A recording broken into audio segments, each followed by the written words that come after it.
Hey guys, here to talk to you about a game. I know it's been a while since my last review, so I'm going to make this good review.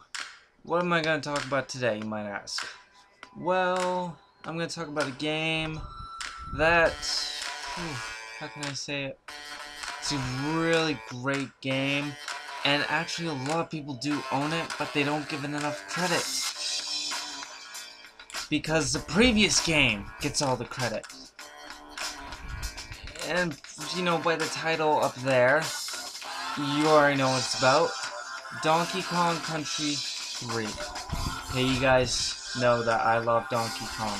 I got Donkey Kong Country 1, 2, and 3, and I got Donkey Kong 64. All 4 games, you must, if you are a true gamer, you must play all 4 of them. So guys, I decided to go to 1up.com to check out the rating for this game. Okay, first up, the Game Boy Advance version is the first one on the list, and then it's the Super NES version. Alright, and look, no rating. It's horrible. Why? Why? I went on my Wii once and checked out the ratings for the most popular games, and Donkey Kong Country 2 was in the top with a gold medal. Donkey Kong Country, I think, had a silver or bronze medal, and Donkey Kong Country 3 had nothing. It wasn't even on the list. Unlike the previous games, where the only way you could travel through the map was by following the path, he was able to travel around the world freely.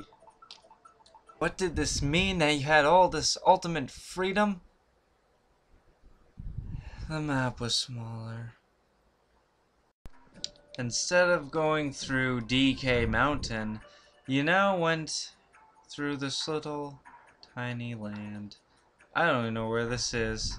I don't even think it tells you where it is. Remember that ultimate freedom thing I told you about? Maybe I lied just a tiny bit.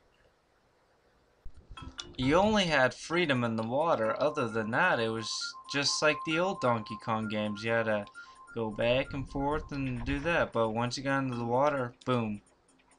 Freedom. You can swim anywhere you want. Now, the gameplay of the game didn't really change all that much. It was just like the previous Donkey Kong games. Just new characters. The difference of this game, though, is that it's really aimed for children. Featuring the new baby character, Kiddy Kong, and burping barrels.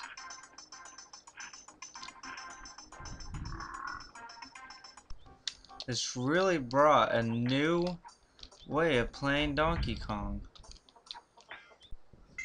The game was eventually remade for the Game Boy Advance.